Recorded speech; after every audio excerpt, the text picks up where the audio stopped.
आज आपण one pot recipe करणार आहोत. एकाच भांड्यात आपल्याला भाजी करायची आहे आणि गरमागरम मसूर दाल तडका करणार आहोत, रेस्टॉरंट स्टाईल. अगदी सोपा, झटपट होणारा आणि जिभेची चव पुरवणारा, जसा रेस्टॉरंटमध्ये खातो ना, पण वन पॉट रेसिपी. तुम्हाला ताण घ्यायची गरज नाही, जास्त भांडे भरवायची गरज नाही, अगदी सोप्या पद्धतीने करता येईल अशा पद्धतीने आपल्याला करायचा आहे. तर तो कसा करायचा आपण बघणार आहोत. त्यासाठी मी काय केलं आहे, अगोदर एक कुकर घेतला आहे आणि मसूरची जी डाळ आहे मोठी वाटी भरून चांगली स्वच्छ पाण्याने धुवून घेतली.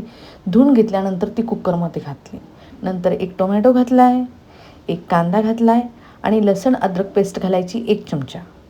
नंतर घालायची हळद, त्यामध्ये हळद टाकल्यानंतर नंतर घालायचं आहे आपल्याला त्यामध्ये गरम मसाला थोडासाच घालायचा, अर्धा चमचा, त्याने चव छान येते. नंतर घालायची आहे लाल मिर्च पावडर, ती पण थोडीच घालायची कारण आपण तडक्यामध्ये परत घालणार आहोत. 2 ग्लास मी इथे पाणी घालते, म्हणजे 1.5 ग्लास मोजून पाणी घातलं आहे. तर 2 ग्लास पाणी घातलं तरी चालेल, जास्त पातळ होणार नाही. एका वाटीला 2 ग्लास पाणी घालायचं आहे. व्यवस्थित चमच्याच्या सहाय्याने मिक्स करून घेतलं आहे आणि मिक्स करून घेतल्यानंतर आपल्याला याचं झाकण लावून याला मीडियम आचेवर 2 ते 3 शिट्ट्या होऊ द्यायच्या. चांगलं वरण गाळ होऊ द्यायचं आहे. डाळ जी आहे ती गाळ झाली पाहिजे. तर त्यासाठी आपण थोडीशी हवा काढून घेतलेली आहे आणि नंतरच पूर्ण कुकर थंड झाल्यानंतरच काढा. तर इथे तुम्ही बघू शकता मस्त डाळ शिजलेली आहे, व्यवस्थित आपल्याला जशी पाहिजे तशी डाळ शिजलेली आहे. चमच्याच्या सहाय्याने किंवा रईच्या सहाय्याने आपल्याला चांगली घोटून घ्यायची. घोटून घेतल्यानंतर काय होईल, ती थोडीशी प्लेन होईल, छान दिसेल. तर रईच्या सहाय्याने आपण घोटून घेतलेली आहे.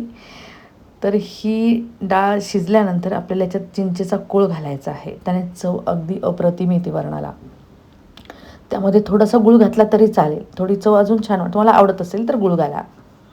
ती डाळ आपल्याला बाजूलाच थोडीशी शिजायला ठेवायची. तोवर काय करायचं, चांगलं 2 चमचे तेल घेतलं आहे मी छोट्या पॅनमध्ये. त्यामध्ये अर्धा चमचा जिरं, 1 चमचा मोहरी घालायची आहे. जिरं आणि मोहरी तडतडली की त्यात घालायच्या हिरव्या मिरच्या. हिरव्या मिरच्या थोड्याशा तळाल्या की नंतर गॅस बंद करायचा आहे. त्यामध्ये घालायचा आहे कढीपत्ता, म्हणजे आपला तडका ऑलरेडी रेडी झाला आहे. तर इथे गॅस मी बंद करून घेतला आता.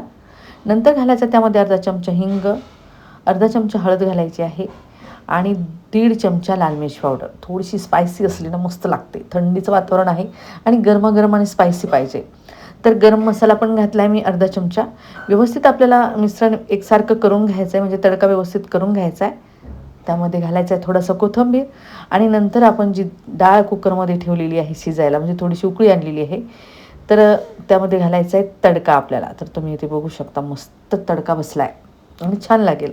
तुम्ही म्हणाले इतकी सोपी डाळ, अगदी सोपी आहे. जास्त तामझाम नाही, कुकर नाही, भांडे नाही, काहीच नाही.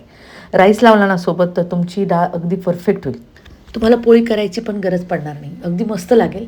किंवा तुम्ही जे तुम्हाला भाकरी पोळीसोबत कशासोबतही तुम्ही खाऊ शकता, फुलक्यासोबतही खाऊ शकता. असं काही नाही की राईससोबतच खाल्ली पाहिजे. पण कंटाळ जर आला असेल ना तर मस्त या कुकरमध्ये लावा आणि दुसऱ्या कुकरमध्ये राईस लावा. चवीनुसार त्यामध्ये अगोदर मी मीठ घालून घेतलं आहे किंवा राईसमध्ये लावा. मस्त आपल्याला झटपट असा स्वयंपाक होईल. पापड तळून घ्या किंवा भाजून घ्या, तुम्हाला जसे आवडत असतील तशा पद्धतीने तुम्ही इथे कशासोबतही खाऊ शकता. भरपूर असा कोथिंबीर घालायचा आहे आणि डाळ आपली मस्त झणझणीत उकळी पण आलेली आहे आणि त्याचा स्वाद जो आहे ना तडक्याचा, तो अगदी पूर्ण डाळीला बसलेला आहे. तर बघल्या क्षणीच खावीशी वाटणारी अशी डाळ आहे. तर इथे तुम्ही बघू शकता गरमागरम डाळ आणि गरमागरम भात आणि ते तळलेले पापड. कोशिंबीर असेल तर कोशिंबीर पण करा किंवा काकडी गाजर जे असेल खायला ते सोबत घ्या, तर अगदी पोटभर तुमचं जेवण पण होईल.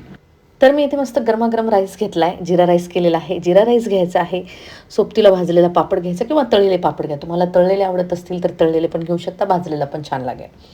मस्त टोमॅटो घेतला आहे, पापड घेतला आहे, काकडी घेतली आणि लिंबू पण घ्यायचं आहे आणि गरमागरम वरण वाढवून घ्यायचं आहे आपल्याला. ही डाळ जी आहे ना तर खरंच खूप छान लागते आणि करायला सोपी असल्यामुळे तुमचाही जास्त वेळ जाणार नाही आणि खायला पण छान लागेल.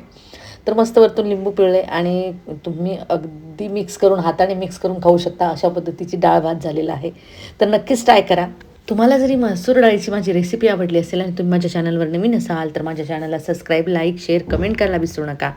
तर चला भेटूया अशा सोप्या सोप्या आणि झटपट होणाऱ्या रेसिपीसोबत. तोपर्यंत बाय.